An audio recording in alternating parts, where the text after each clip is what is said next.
All right, ladies and gentlemen, the breakdown. This is the time where I say you have every right to cook me, roast me, because I think my brain went full pick-em mode. But coming into the tournament, I was way smarter than I was yesterday when I made the predictions for today. This was my tier list pre-tournament. And I thought something was in the air for Koi. And I thought that Billy showed a little bit more. And I wasn't too sold on T1 in the first series. And in the end, I have to say, the big detail for me is that when I broke down the matchup, right, on the first one, T1 versus Billy. When I broke down the matchup, a big focus for me was if I see T1, winning, it will be through the fact that, Owner and Carrier really step up. And I think that they had a fantastic series, that's for sure. I also think that Faker and the Orianna game, this was like probably the best game he's played all year. Like, this was a fucking insane game. I think T1 actually found themselves in spots where they recognized that they shouldn't put Faker in matchups where he's losing, because the amount of attention and how he plays around jungle becomes so much worse. In the first CFO series, there were basically matchups that he played where he didn't have any initiative or agency on his own when it comes to playing, in the same way he had with Orianna into Talia, which is a winning matchup. And then you have, of course, the Victor into Annie, which is also a winning matchup for Victor. So he can actually control his environment in terms of where he places wards and when he bases, which I think is a very, very big deal. It's a very, very big deal. I think the third game is more of that issue, right? While Faker scaled into the game, there were still moments where he died, he got picked off. The level 1 death was kind of goofy. But in the end, it didn't really matter because T1 was just so much better on the day. In my breakdown on the first, when I broke down Billy, I did think that Bin could potentially make a resurgence if he plays champions that are not Ambessa, not Rumble, and he can get away with Sion if it's a good game for it, but he just played the trifecta of things that I don't like Bin on too much. Sion is acceptable, I think he's solid Sion, but the Rumble into the Ambessa, I think the issues that he has with these champions are so painfully obvious. So obvious. I think the Ambessa ults that he went for were ass. I think there was a point in time where Doran should have solo killed him, but he just didn't go for it because he was just playing the game solid and safe. And then, of course, the Rumble ults, like he just caused forest fires left and right. His Rumble ults have never been clean. I am not a big fan, Even though Bin had a bad Gwen game against, of course, Koi, I do think like Gwen, Jax, Renekton, Gnar, that's his pocket, That's just his pocket. And T1 today, I think another detail is, in terms of how sharp they were around team fighting, I think T1 just started off the tournament very, very slow, like all the other teams did too. This was something also that I mentioned in the breakdown ahead of the matchup, is that maybe T1 just looked worse here because they started slow, the same way Aya looked in game 1, the same way Genji looked in game 1, and Billy have already showcased the best they can be, and that's it, that's their ceiling. And T1 had far more of a ceiling to explore, and that's why in the end, we did in fact put T1, ahead of everybody else. But fair play, I did do the prediction, 55-45. I had higher expectations of Billy and lower expectations of T1 based on what they show. But today they looked fucking phenomenal. Really, really good. I think Doran didn't have the best series, but it didn't matter too much. He had good Ornn combos in the end as well. I think there were some moments of T1 that were absolutely vicious and delicious. I think that game 3, the Nash returns were so damn good and clean. This is the wrong series. That's the wrong series. That is the completely wrong series. Billy, there we have it. Also Bin Rumble, and that was one of the few Rumble games that he actually won, even though Bin Rumble wasn't the clearest and the most important point. Let's take a look at some of these Nasher plays post third Drake. Because in terms of the setups, Bilibili were never on time. Their usage of cooldowns was very poor. Their usage of TP was always like for a kill or two. But it always like was a little bit too late. T1 just here when Bilibili overcommit to the Drake space because of the Drake situation. They just snapped into Nasher. They don't have the best Nasher damage. And they just very, very decisive around this. I like it. Here in this moment, I did think that Bilibili could push them off. But to highlight Bin Zambesa, he just, I don't know, he was tired of the game or something. I have no idea what happened. Peijuan not looking for a steal. They can like Gragas ult play. I feel like T1 kind of abandoned Owner here in a weird way because T1 is pushing for the fight, but they're not looking for the turn just yet. I feel like Bilibili from this spot could actually do something. But Bin just says, this is what's up. He just ults into a Varos shield. They get the smite in the end, and that's GG, you know? This is absolutely crazy what Bin did. Peijuan didn't look for the smite. I think that Owner got a lot of space. He was just aura farming in the pit. And then later on, we also have that situation where it's somewhat similar.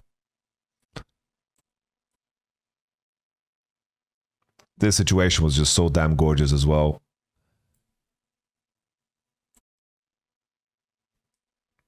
Like they push her. They always give space for Gumayusi to poke. Their play around Varos is absolutely insane. And then in the end, you have Bilibili tethering towards the Drake. And then T1 just pull the trigger again. But they do this because they know the enemy team has no vision. And look at how Doran plays in Fog of War, which is absolutely fucking clean. Look at Doran looping around. Like, this is a fucking insane play from Doran. Fog of War usage. And then when they cross this bush line, he goes into this bush. Like, this is a fucking brilliant play from Doran. I really, really like this. Really cool setup. You know, the T1 synergy is back in full force, and they've incorporated Doran very well. Like, this is such a masterclass in vision control. This was very beautiful. And then Doran just snaps on Knight, who was very lonely on Bilibili today. Knight really, really had the Caps experience. And in the end, T1 just slaughtered them. They die. And GG. In terms of the draft, I already mentioned, you know, the issues I have with Bin's champion choices, but we can also comment on like picking Xayah Gragas 4-5. I think this is where you should pick Lucian Nami, I think. Like if you want to focus on your strengths, you know, Lucian Nami into Alistar, Varos should be playable. You first pick Vi to give away Varos to Gumayusi is also very questionable. I think the Tahm-Kench ban is like okay because of course T1, but I also think T1 went too far with banning supports and then Alistar on 4. But if they know enemy is going to pick Gragas, I think that's what it is. I think Lucian was banned. We literally have the draft on the screen, brother, and it's not banned. So think a little bit harder, my brother. Another thing I wanted to highlight, which I think probably just this moment in this game, after Bilibili had like a fine start, 3-0, they found a play here onto the top side. Bilibili still like mechanically good, but their macro is just completely non-existent. I just wanted to highlight this play here. Owner gets a really, really nice ultimate. I think Orianna gets a really, really nice ultimate. This Orianna game was so insane from Faker because I don't know how many times they tried to kill him and gank him on side, but really insane, well-placed Orianna ults to just smoke the enemy. I think this next example showcases that perfectly. Well, not this example, because Faker actually dies here and misuses his flash. This here on top side, this is what I'm looking for. BLG. I played Benny Hill music to this when I reviewed this on stream, because that's the only thing that can signify this. That's crazy. This is absolutely crazy. Just Eing out of Sion ult. And then, guys, it gets worse. It gets worse. It gets worse. Because I don't know. Look at On and Elk just flashing in 4v5, guys. This is 4v5. This is 4v5, guys. This is 4v5. Yorick is punching bot turret, and Ari is TPing to, like, Talia is TPing to join the play. And I don't know, Elk is screaming in the comms, Lila, go, go, go, go, go, go, go, go, go, go. And then Talia is like, oh, I guess I'm going, like, I guess I'm joining the play.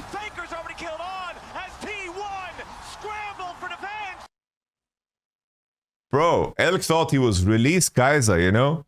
200 years. That's, I don't know, this was one of the most psychotic things I've ever seen. But all things considered, I think in terms of the potential peaks of teams, even though Bilibili reached their peak, which isn't super impressive, I think just mechanically they're like decent, but in terms of their macro is not that good. Like my mistake was to underestimate T1. Like they had a weak series, and then, you know, old me was smarter than current me. And I think, you know, the Genji T1 series is going to be very interesting, but we're going to talk about that, you know, after we get to digest things a little bit more. Let's talk about Koi and CFO.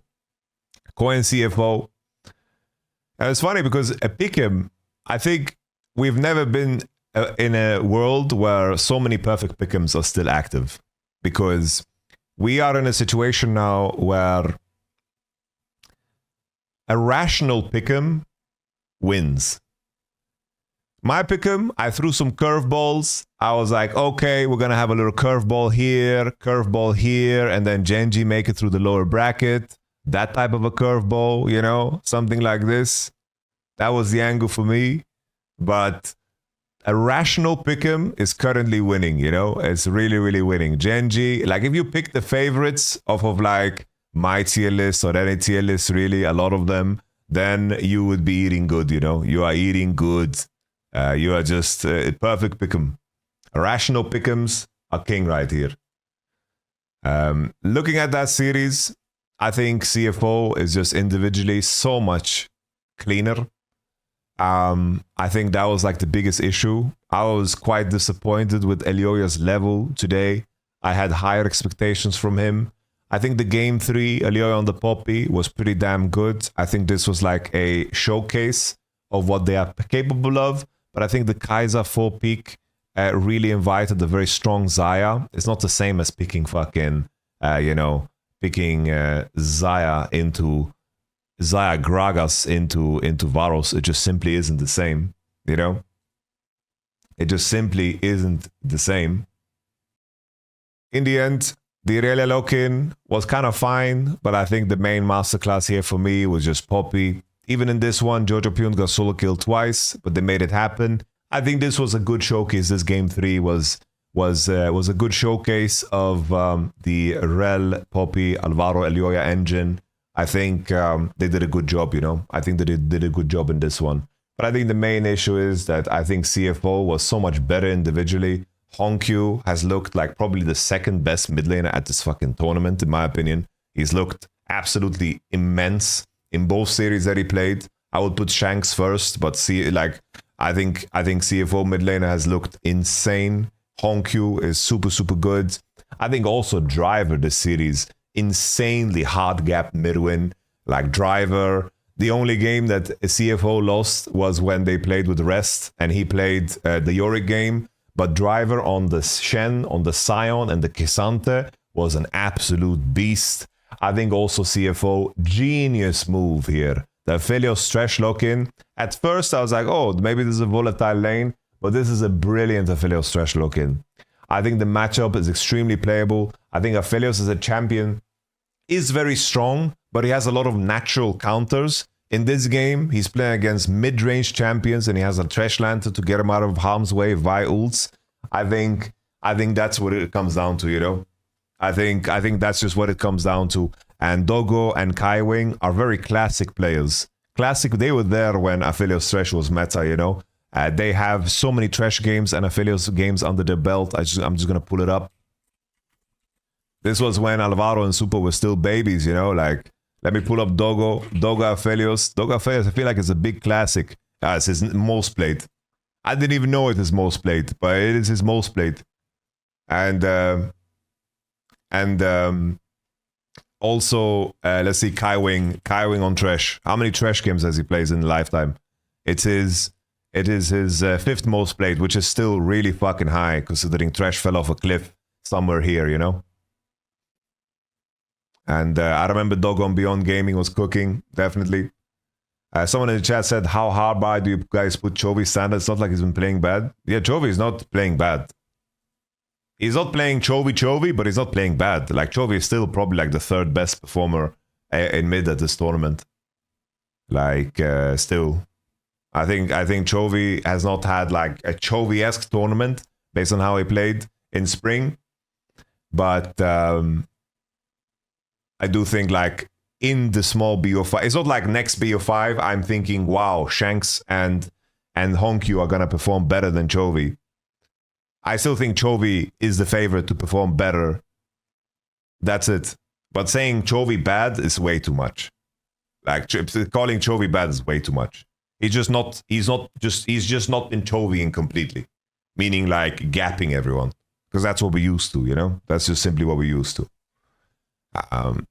But if right now, if Gen G play any team at this tournament, it doesn't matter what Chovy did before. I'm still thinking Chovy's going to perform the best.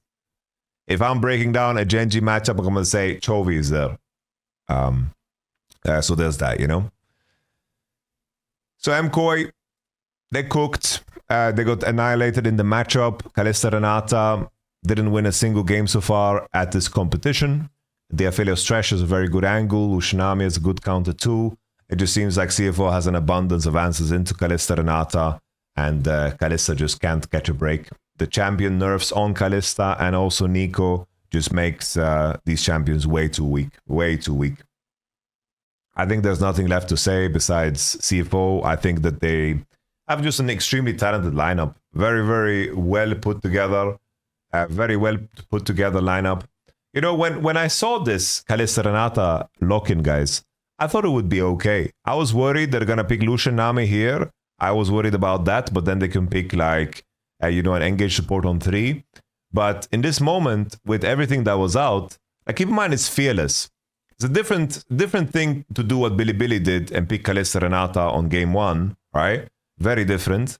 Because here, for example, they are taking Kalista away because the enemy has Nico. But who the fuck would want to play Kalista versus Sion, Poppy, Talia? Like, that's just suicide. Like here, if they pick MF Nautilus, I think they just have a way better draft, but they went Kalista to deny it. But you're denying it when the enemy would lose the game if they lock it, you know? And this, I thought, was a little bit more acceptable because at least Koi is in the 4th game. In the 4th game, and let's take a look at the champions that have been played so far. You have Rel and Rakan that are out. You have, in this game, Bard Karma are out, which are the answers into, for example, Kalista, Renata. Renata answers. Caitlyn is out. Jhin is out as well. In the first game, what did we have out? We had Alistar and Leona out. Like, a lot of melee supports are just out. And I think at least it's a little bit more acceptable to look for a Kalista Renata. A little bit more acceptable because it's Fearless.